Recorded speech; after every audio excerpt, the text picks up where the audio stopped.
Were they all toasters? The internet was brought down by sentient toasters, basically. If you want to see what people are going to do, you just look at where their incentives are. Smart devices cannot be dumb.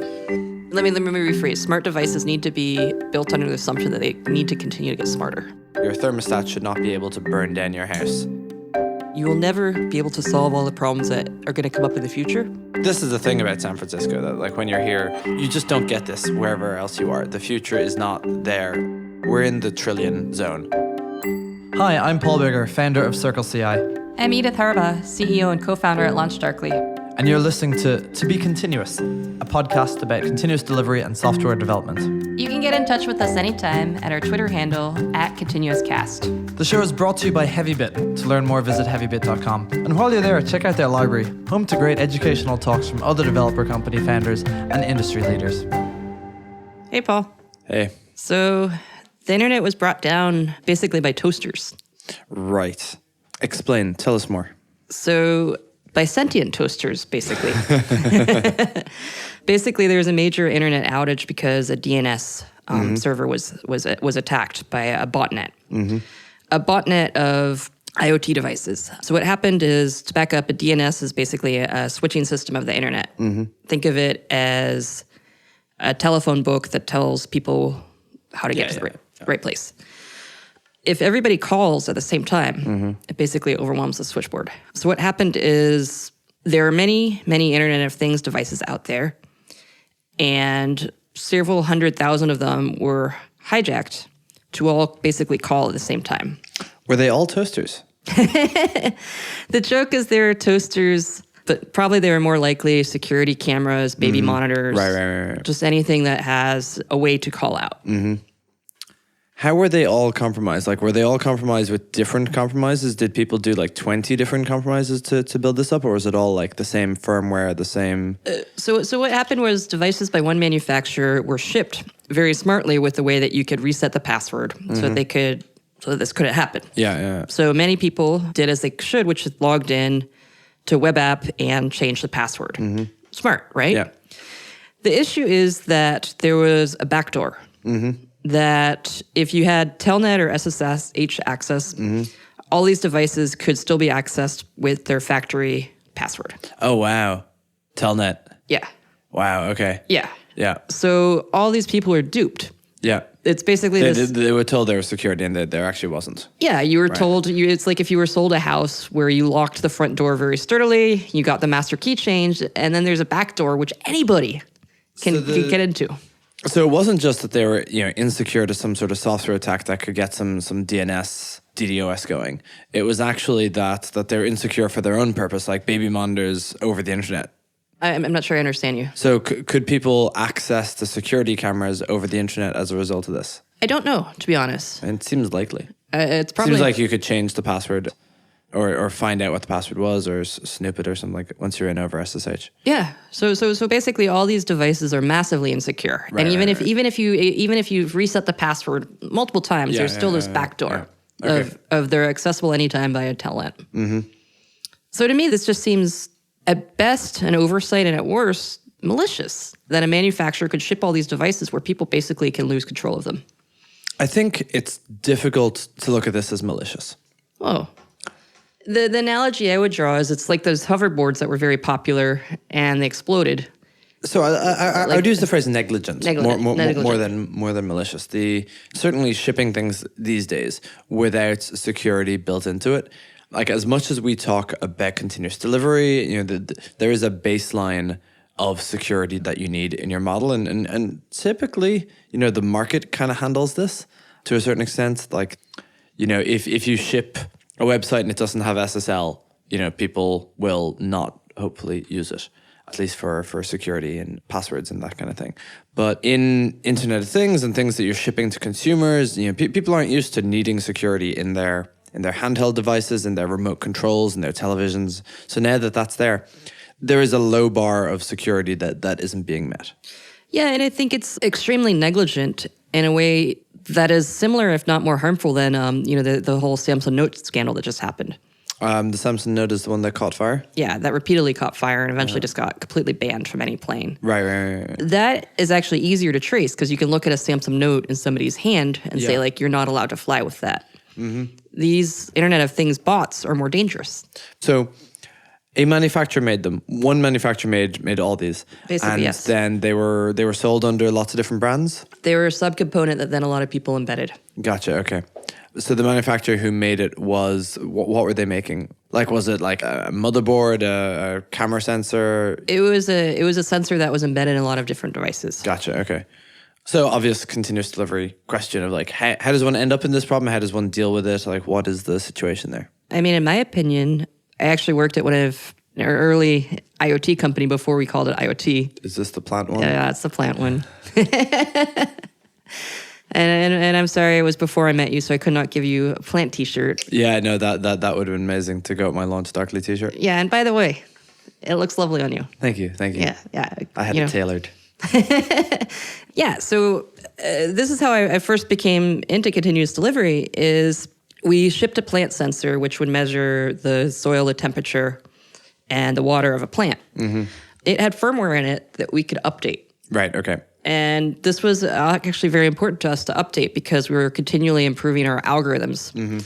And, and of course we made the really basic mistake if we forgot about daylight savings time. Okay. Which everybody forgets for whatever reason. Yeah. So when we built this component, deliberately the firmware could be updated. So to me, it's very negligent that these devices were shipped where people cannot update the firmware that changes the password. Who couldn't update the firmware? Anyone? I mean, it seems like the manufacturer could almost like root themselves to update the firmware. My understanding is they can't. Wow, okay. I guess I'm not surprised. Yeah. So in my opinion, these devices should all be recalled because they're just a lurking danger still out in the field. So I guess there's two layers of problem with the device. Are attackers able to remotely take over and access private information which is being sent? And I would say that for a large class of things, that is true. Yeah. And it sounds trivial. It's like, oh, who really cares about how often you brush your teeth? But I mean, actually, there are a lot of things that you do care about other people knowing about. Oh, yeah, absolutely. I mean, there's sites full of people's baby monitors. You can tell when people are home so that you know when to burgle their houses. People have cameras in their living rooms, in their bedrooms. Like, there's definitely lots of stuff that people don't want to be sending out all over the internet. And if you assume that the people who are breaking into these are, criminal gangs, which I think is correct, there's this big blackmail component at the very least. Yeah. Mine would be pretty boring. It would be sitting around reading. I think you could be blackmailed for that. What is Edith reading this week? Nothing that exciting. So the second layer of this is, can they be used to attack infrastructure? Can they be used just as DDoS devices? Well, a botnet. A botnet, exactly, yeah. So let's suppose that there wasn't the first layer, that there was no privacy or whatever implications from this at all. No one could set your house on fire by turning the toaster on all the time or something like that. And the only thing was botnet. Would we recall them then? I think we would, because it's basically, if you consider that a flammable device is a danger. Sure, but ignore the flammable. Yeah. So if you consider this botnet can at any time take down a major component of the internet, I mean, so there were cases where when the DNS server was down, like people's nests couldn't be used and they were overheating houses. It was causing a real danger. Yeah, I mean, sure, it's causing a danger, but it's quite a distance from the actual cause of the danger. You have to have a device that has to be rooted, that then is botnetted to take down DNS, which isn't protected, and then someone else's nest goes down, or someone else's watch doesn't work, or someone doesn't their GPS directions don't work, or something along those lines. There's a long chain of causality, and at some point on chains of causality, you kind of it gets weaker and you stop at a certain point. I'm surprised you say that because I think the chain is very short. Well, it's different people's devices that are affected by this. The person's nest, which doesn't work, is not the same as the person who owned the botnet. Well, it could be in a bizarre twist. I mean, it could be, yeah, sure. I mean, the more likely you're to have that would be hilarious. Like if the owner of a botnet, like the mafia gangster of the botnet, had his house burned down by the Nest caused by the DNS outage. Well, it's like that old joke, you know, the call is coming from inside the house. Mm-hmm. Like literally the call, like the reason why your internet is down is because you have a lot of IoT devices. Like a friend of mine, he has a very high-tech house. Like I went up, he has this beautiful weekend house that I stayed in once. And like literally even the sink, I think, is IoT. It is ridiculous. Mm-hmm. And then the sync doesn't work because the DNS is down. Yeah, I mean, it is ridiculous the amount of stuff that doesn't work and should be tested against DNS and that sort of thing. But I would just say that that's a failure in the Nest more than anything else. Like, your thermostat should not be able to burn down your house under any circumstances. Like, if anything should be recalled in this situation, it's the Nest. Oh, really? I'm surprised. And a thermostat can be burned down if someone else does a action which is entirely normal. Well, I think this goes back to, so electrical devices are not regulated per se by the government, but there is a standard they have to meet. Mm-hmm. Like, you cannot just make a device that's, like, I keep coming back to this, that doesn't meet electrical standards and sell it. Yep. Like, there's an expectation that people have that when you, for example, they buy a toaster Yep. and they plug it into the wall, that, like, it will not burst into flames. Sure. And that's why it will be recalled. And and I think IoT is going to have to go to some sort of standards of similar conduct. Yes, but no. Talking about whether the Nest should be recalled. Like, the problem is not that the Nest itself is insecure. The problem is that under normal operating conditions, it has a risk of overheating. And I'm including major internet outage as normal operating conditions because that's how the internet works. Yeah, I think I am agreeing with you. I guess I'm pushing a little bit on, do you think these botnets should be regulated? Right. So that's the other question. I think regulated is a good response to it. Right. If you look at this from a manufacturer's perspective, there's no way they're going to recall it. It's kind of a tragedy of a commons is that right now they have no financial incentive. Right. To not make these insecure devices. If you want to see what people are going to do, you just look at where their incentives are. Yeah. They will absolutely not recall it.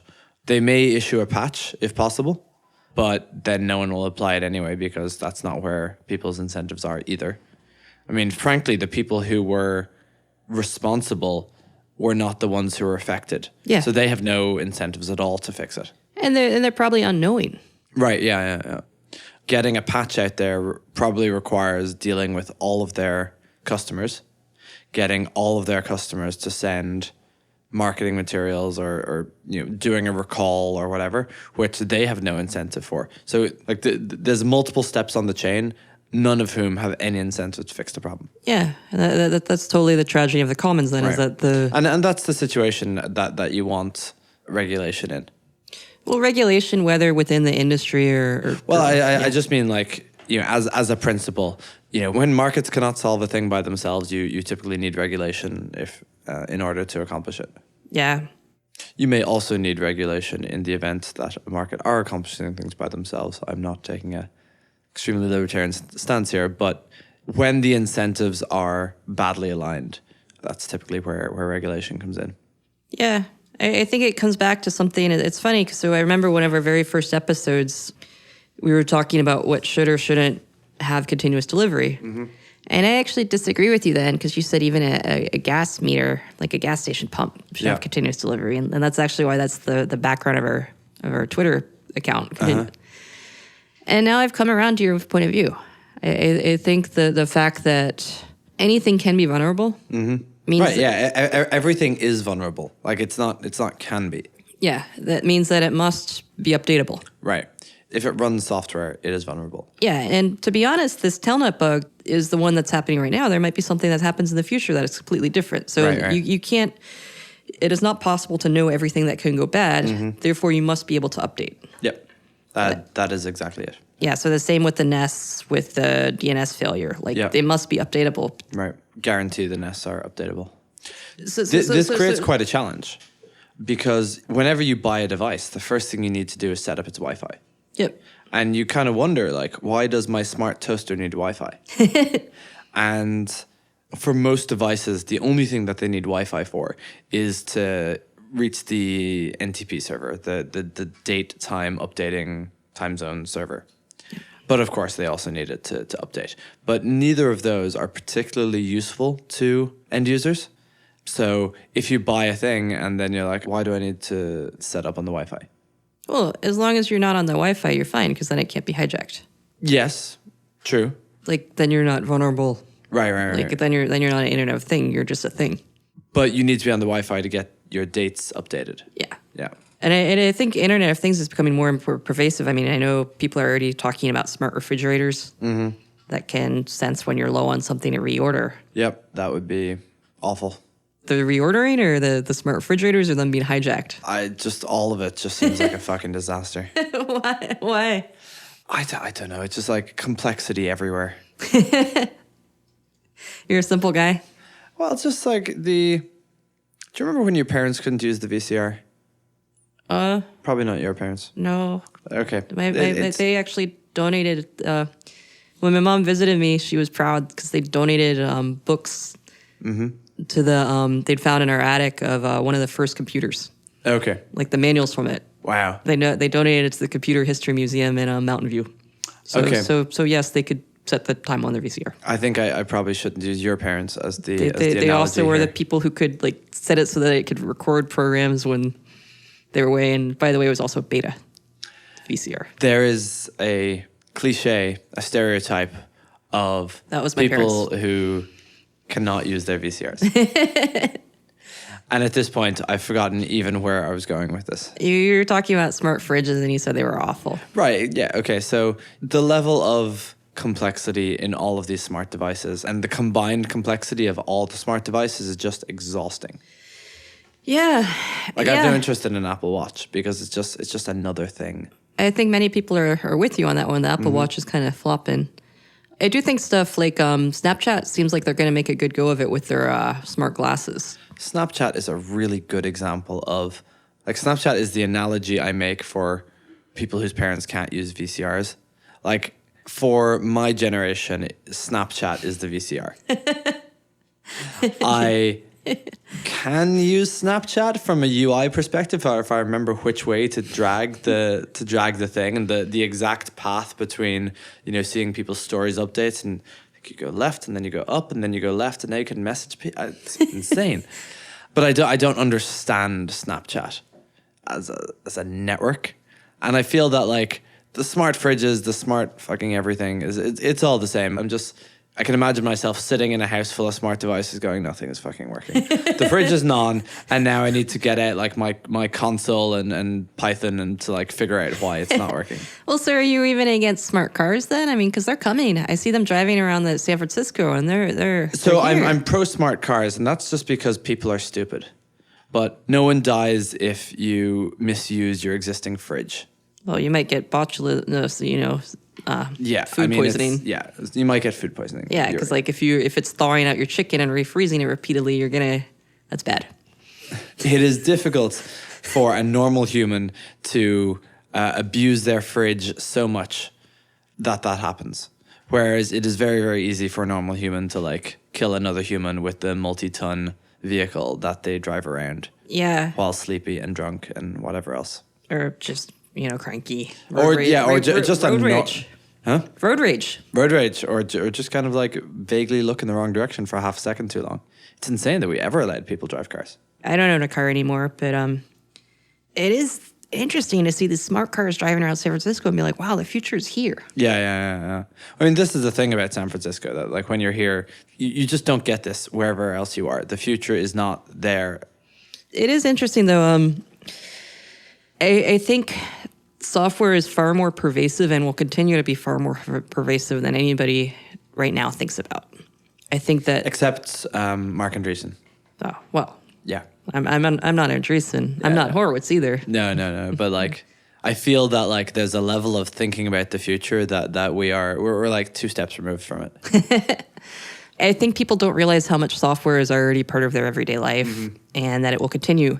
And this is why I feel so strongly about that these IoT devices need to be regulated and governed, is because they will continue to have an impact on people's lives. Right. I mean, if you take the principle of there's no incentive structure for it to happen right now, and therefore you need regulation because downsides can happen, and both privacy downsides as well as infrastructural downsides, then yeah, I mean, it makes perfect sense. Yeah.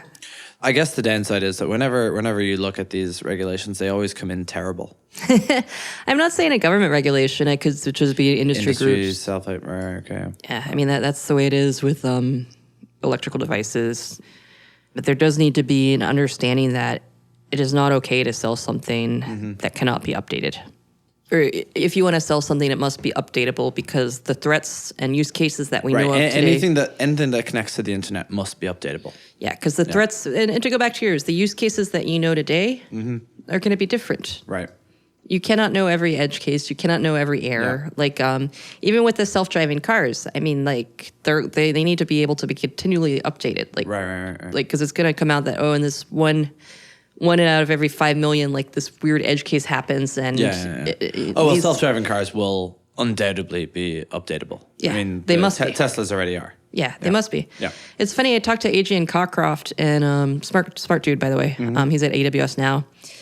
And he was talking about just the shift of how Tesla was doing so much better because they're used to updating versus Mercedes, which is used to making a car and making a new model every 7 years. Yeah. And just the tectonic shift in thinking. Yeah. I mean, I can't imagine what it must be like to be in the car industry right now. Well, because if you're used to, hey, we're going to ship a new model at best every 10 years. Yeah. And it's like built throughout their entire organization. Like no one is thinking about like what happens or how does the entire company get oriented around the idea of software that updates itself. Yeah, particularly when you're used to like, so I wrote my econ thesis on the car industry, on Jaguar. The car industry is built around stability and manufacturing the same thing over and over and over and over. Right. It is the opposite. And it's funny because Lean Startup did kind of come out of Toyota. Yeah. But still, they're not used to revving a car every day. Right. So it's interesting to look at how deep you have to go in the understanding of how to build a car to make one that's updatable. So Tesla was shipping hardware that wasn't used because they knew that they would use it later when the software got there. That's a crazy level of forward planning that you can't do if you're not in that mindset. Yeah, and it's I think we touched on this when Scott Rainey visited us. The Air Force is having a lot of trouble right now because they basically built a plane where the software doesn't work. I can't even understand. There's something so wrong with this thing. Yeah, so like the pilot literally cannot take off because like all the different systems don't talk to each other. Right. And avionics right now is very software heavy. Yeah. Like the old days of fly-by-wire are just dead. Yeah, absolutely. So that's great, and this goes back to your example. That's great until you're sitting in basically a $2 trillion paperweight. Right. Well, not trillion, but... No, it's trillion. Yeah, paperweight. Yeah. A very expensive, very large paperweight. Yeah, think what could have been done with those 2 trillion. I gotta look up the exact number. No, I mean it might not be 2 trillion, but we're in the trillion zone. Yeah. Planes are expensive. Like Air Force planes are quite expensive. The incentives of the military-industrial complex are expensive. I think this is interesting. I think it makes me think more about the ramifications of smart devices cannot be dumb. Let me rephrase. Smart devices need to be built under the assumption that they need to continue to get smarter. Right. And I'm not arguing for a Terminator style scenario where they get smarter than us. Well, so you end up with a problem where even if they are updatable, there's not necessarily an incentive for them to be updated. So hardware manufacturers typically, make money from selling new hardware. Yep. Right. And the components manufacturers the same. There isn't really money in something that you've already shipped and that you've already sold. Yeah. So at my plant company, we tried to get around this by charging people for literally for fertilizer. So like we said, if you want to get fertilizer information, you pay us $1 a month. So there's a very good blog post. Do you know Bolt? They're a hardware VC. Oh, yeah. They have a really good blog post about business models of hardware. Yeah. And basically, selling consumables is great, only where the consumable is the thing that you want to consume. So selling coffee as your consumable in a Keurig is great because people expect to buy coffee. Oh, man, I go through so much Keurig. Right. But selling toner or selling blades in the Gillette model is not the thing that people actually want. So people feel ripped off by their blades or by their toner because the thing that they want is paper to come out or is, a shaving smoothness. Anyway, so hardware business models are fascinating, and there's a bunch of VCs. I think all the VCs mostly will not invest in a hardware business model that does not have a recurring revenue component. Yeah, I mean, I felt this firsthand. So the plant company, so we sold the devices, and the idea was always that we would generate ancillary revenue somewhere. So one of the things we tried was recommending plants. And the issue was we could recommend plants, then we were going to refer people to like Burpee and get a cut for Burpee. And this was back, like 2005. No, this was in 2007 or 2008. And Burpee is just like, we don't care if you refer us a lot of business. We're kind of this old line, 100-year-old seed company. We're not going to give you a cut. Oh, wow. Okay. Yeah. Could you sell the seeds yourself? We investigated doing that, but just logistically, we didn't have it. Oh, what you should have done is a subscription model where you get to see a plant a month. Yeah, plant a month. Yeah. You know, that's brilliant. Yeah, so we even started to look at the plant stuff, but there's actually a ton of, there's a ton of regulation around plants. Oh, really? Yeah, like what plants could be shipped to which states. Of course, yeah. Is actually a huge deal. There's all these agricultural rules about that. So we started to walk down that, and we're like, we don't have enough funding to build a supply chain. Yeah. Even for like little seed packets. Even for seed packets, you can't. There's a lot of stuff around that. So, to completely backseat drive your decisions of 10 years ago, I wonder if you could have experimented and validated on the business model without building the entire supply chain. So, for example, look at all your customers, like 50% are in California. So we were experimenting by sending the traffic to Burpee. Oh, okay, right. And so was there enough? At the time, no. Gotcha. So, I mean, we shipped enough devices that like 4% of people were actually clicking, but it was not enough. Okay. Like we had to keep shipping a lot more devices. Yeah. I mean, you want more of a drop cam model where to get value from your thing that everyone must buy from you. Keurig is the same. Yeah. And, we shipped enough devices that we sold 1 million in the first year, but that was not enough to... That is a lot. Yeah, it was really fun. Holy shit, $1 million... $1 million worth. Not $1 million worth. Yeah. Okay, right. Yeah, it was really fun because I get to do all the marketing because there was these hardware dudes who'd built the device, and I joined as their first full-time product manager in marketing. And they didn't know anything about marketing, but I got to do all this stuff. Like I got to do the Google AdWords. Yeah. I got to do Facebook ads. I got to experiment with anything I wanted. How did you end up as a marketer from having a CS degree? A long chain of events. Well, number one, I got an engineering degree. Oh, okay. And, I'll tell you. An engineer sees a new problem field, and thinks they can attack it. So I was just like, okay, we don't have any marketing. I had come from a company that had a very successful Google Ads campaigns, very successful. And I was like, okay, I'll just go build the Google Ads. Yeah. The hubris of an engineer is you think... Yeah, sure, I can do anything. Yeah. I was like, That's why you get a lot of engineers starting companies. Because the hubris. Yeah, it's just like, oh, sure. How hard can it be? Turns out it's very hard. So I went to Harvey Mid-College, and it was really hard. Like, it was at the time ranked the #1 school in the States, and they would just throw really hard problems at us. Not only learn this thing, but learn how to program to solve it. And that was really good training for life. So it's like, okay, I'll just go learn how to do that. So do you think that all of these IoT companies can learn to ship software, updatable firmwares? I hope so. And I think the #1 thing I keep coming back on is you will never be able to solve all the problems that are going to come up in the future.